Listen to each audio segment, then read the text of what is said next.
Je ne sais pas si le docteur Labali Touré est déjà prêt pour la partie pratique. Oui, je suis prêt pour la partie pratique. Alors là, je voulais juste partager avec vous. Beaucoup ont vu passer les messages sur le MAP Sénégal. Beaucoup sont dit de quoi il s'agit. J'aimerais prendre quelques minutes, Amandine, pour partager avec vous rapidement c'est quoi MAP Sénégal et pourquoi MAP Sénégal. Docteur Labali, s'il vous plaît, si vous pouvez fermer la partie message. Parce que... Ok, d'accord. Okay. Voilà, c'est bon là? Oui, c'est bon, merci. Ouais, je disais que c'est pour ma part. Donc, du coup, j'avais... pourquoi on a développé ce truc-là avec MAP Sénégal. Comme vous le savez, moi, il y a 10 ou 15 ans, je ne faisais pas de la programmation, ni R, ni Python, quoi. Donc, je pense que c'est à 10 ans comme ça que je me suis amusé à m'initier dans ce domaine-là. Et après, j'ai pris vraiment goût à appliquer la programmation, que ce soit Python ou R, dans mes tâches de géomaticien. Et j'ai aussi la chance de travailler avec des gens qui sont plus forts que moi dans ce domaine de la programmation, qui m'ont aidé aussi à comprendre beaucoup de choses. Et c'est là aussi qu'on a eu ce besoin dans nos enseignements avec des étudiants à l'Université du Sine Saloum, notamment les étudiants de licence de géomatique et climatologie. Quand je faisais des cours de R, on avait des données. Quand je dis aux étudiants, je vous envoie des données pour le cours. Souvent, chacun met les données dans le chemin qu'il veut. Ils galèrent tous à savoir, à trouver l'emplacement de la couche de la donnée Excel. Et souvent, les données qu'on a également n'étaient pas les mêmes quand on fait des exos, on galérait tous. Et ça, j'ai eu des expériences que j'ai eues, des cours que j'ai donnés en Côte d'Ivoire, des cours que j'ai donnés au Cameroun ou même au Nigeria. J'ai beaucoup de gens qui me disent, ouais, mais ça c'était un peu galère au départ. Et il y avait des collègues comme Timothée Giraud. Timothée, c'est lui qui a développé MapSF et beaucoup d'autres packages dans R. Et puis avec aussi Hugues Pécou et celui qui a fait GADEM. Et on a échangé, moi j'ai parlé de ce cas-là, et il dit on est tombé d'accord sur comment développer un package de départ. Ça, c'est vraiment la version V0 hein, qu'on a essayé de faire sur le Sénégal, où on va avoir un package dans lequel sera encapsulé des données sur le Sénégal qu'on va utiliser pour dans R ou plus tard dans Python aussi pour ça. Et l'idée est partie de ça. Et on se rend compte que finalement, en ayant un package R dans lequel on a des données du Sénégal, ça permet d'être dans le même cours que la personne qui fait le cours de R, il peut ne pas avoir recours des données externes pour faire son cours. Et juste pour des questions de trucs, quand je viens au niveau de R, là, au niveau d'écran, et ce qui est bien, c'est qu'on a travaillé, et puis le package a été testé, on l'a mis, et c'est maintenant sur l'écran de R, quoi. Et vous voyez là, c'est les auteurs, nous sommes 4 personnes qui ont travaillé sur cette plateforme-là. Et l'idée, c'est les données qu'on a mis là-bas, on a donné les sources des données, quoi. Les données sur les limites là, OK, on est allé sur le GADEM, parce qu'on dit que là, au moins, ça existe déjà. Celle qu'on a au Sénégal, on sait souvent, ça vient de la DTGC, ça vient de la NSD. Pour ne pas me casser la tête pour tout ça, on a eu recours aux données d'une source existante déjà, et la personne est d'accord pour qu'on mette ces données dans notre package, quoi. C'est pour cela que vous allez voir Robert, lui là, il est parmi les auteurs de ce package-là, quoi. Parce qu'il a aussi il nous a autorisé à prendre ces données-là pour les mettre également dans le package, quoi. L'idée est que derrière, qu'on ait une communauté d'acteurs qui vont contribuer à avoir des données qui seront les leurs, mais qui seront fiables, qu'on va mettre dans MAP Sénégal, quoi. Ça, c'est une version 0 avec 5 ou 6 couches qui ont ça. Et il y a aussi toute la documentation également qui est reliée à ça, où on a ici une plateforme, un lien HTML, on a tout documenté de comment accéder aux données et qui permet surtout de pouvoir faire ça. Et pour faire une démonstration simple, hein, pour tous ceux qui ont fait R, c'est ce qu'on a fait. En tout cas, moi, j'ai commencé à faire mes cours avec ça, mais je dis ça me facilite beaucoup la vie avec mes étudiants, parce que je me dis, je galère moins à leur dire, faire ça, parce que ça, ils savent où sont les données, quoi. Donc, quand je mets, par exemple, la librairie Map Sénégal, et là, du coup, je peux dire que, par exemple, ma couche des régions, là, va correspondre à SN. Et là, j'ai toutes les couches que j'ai dans le package Map Sénégal. Je parle, par exemple, des régions. Et là, automatiquement, je dis, par exemple, je vais afficher ma carte des régions du Sénégal. Je fais seulement plot ST géométrie. Et vous voyez, et finalement, moi, ça m'aide beaucoup à Et là, j'ai ma carte de région du Sénégal. Et du coup, finalement, je me dis, OK, là, je n'ai pas besoin, dans mes cours, dans mes applications, d'avoir un package, des données externes, parce que c'est les mêmes données que j'utilise souvent dans mes cours d'apprentissage dans R, quoi. Donc, l'idée, c'est qu'on met en place une communauté d'acteurs autour des données qu'on va produire, qui seront sourcées et qui seront aussi accessibles à une plus grande diversité d'acteurs, quoi. C'est là, après, tout, et dans ça, maintenant, ceux qui font des paquets dans MapSF ou ailleurs, pour l'appliquer, faire la donnée de ce qu'elles veulent, et ça marche hyper bien, quoi. C'est vraiment ça qu'on a essayé de faire dans Map Sénégal. Et j'invite les uns et les autres on va essayer de faire des mapatons dans les jours à venir, où les gens peuvent se mettre ensemble pour produire des données fiables qu'on va valider et qu'on va partager, et qui seront également sur la plateforme Map Sénégal, où on verra après, dans la version V2, il y a un GitHub qui est aussi disponible, où les gens peuvent contribuer, peuvent amender, peuvent faire des retours également, des feedbacks sur des choses qui sont mal faites ou des choses qu'on doit améliorer, ou des choses auxquelles ils peuvent contribuer en tant que développeurs à cette communauté de Map Sénégal. L'idée, c'est qu'on se dise qu'on met en place des données accessibles à tous et qui sont utiles pour notre apprentissage en géomatique. Qu'on soit en Python ou en R, ce n'est pas une contrainte. La donnée sera au moins disponible, accessible et appartiendra à toute la communauté, quoi. Et si demain, on a les données qu'on a sur un secteur, une thématique qui est souvent demandée, mais on la mettra dans Map Sénégal. On va, la donnée là, elle est faite par Amandine, et on va mettre la source, c'est Amandine, comme on a fait sur toutes les autres données, quoi.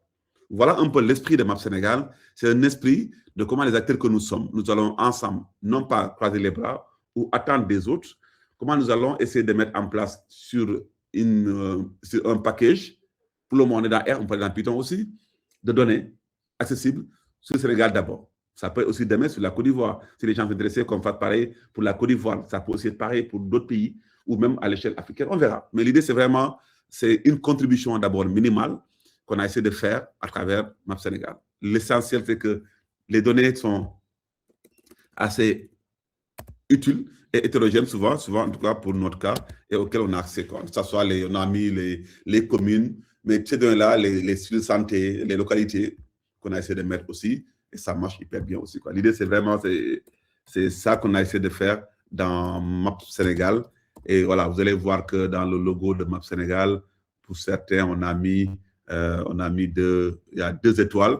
C'est pas qu'on l'a fait en 2026, quoi. C'est que aussi Sénégal a 2 étoiles de maillot football, quoi.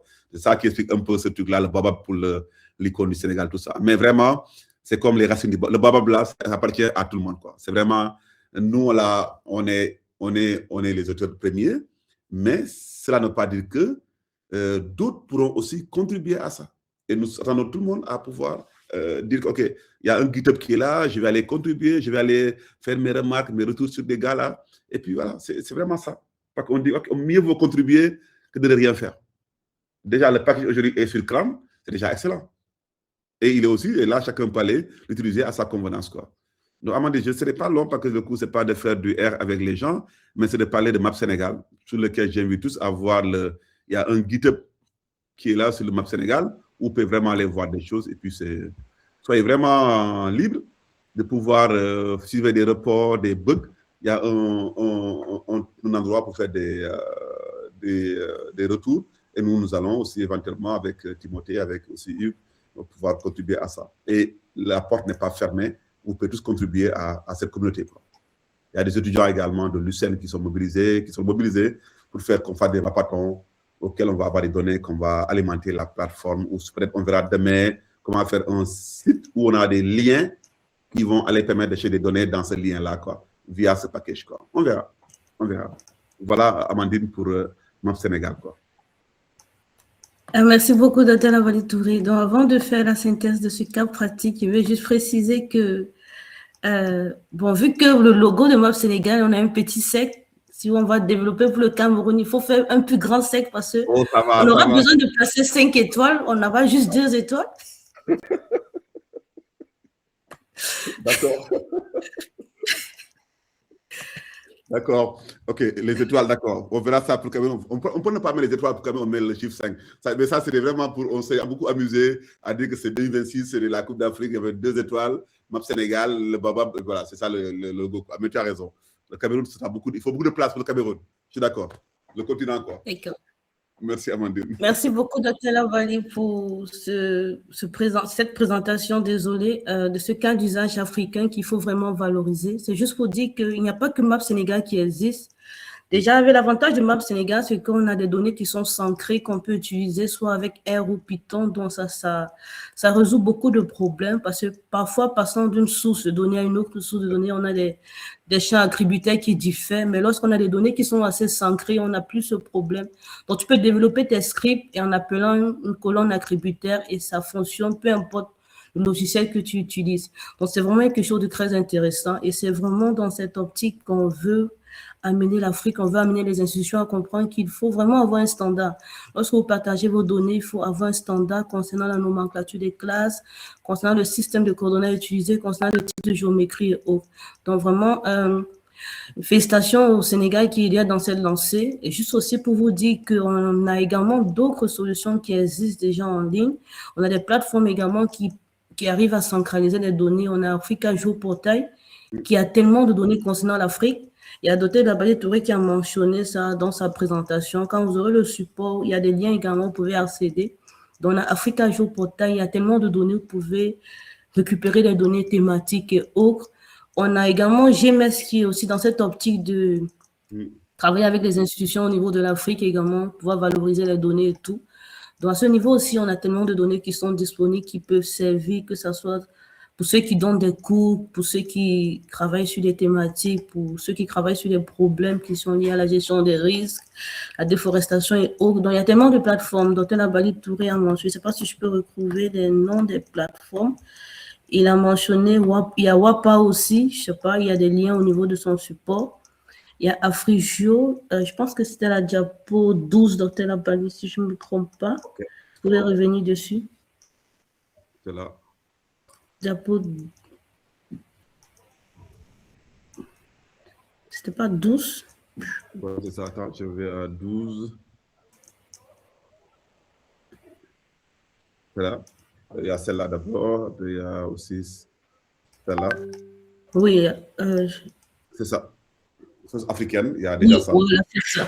Il y a GMS Africain qui a développé tellement de services au niveau africain où vous pouvez avoir des données. Il y a Africa Géoportail, il y a tellement de cartes, données nationales, de ressources communautaires, SIG, autres.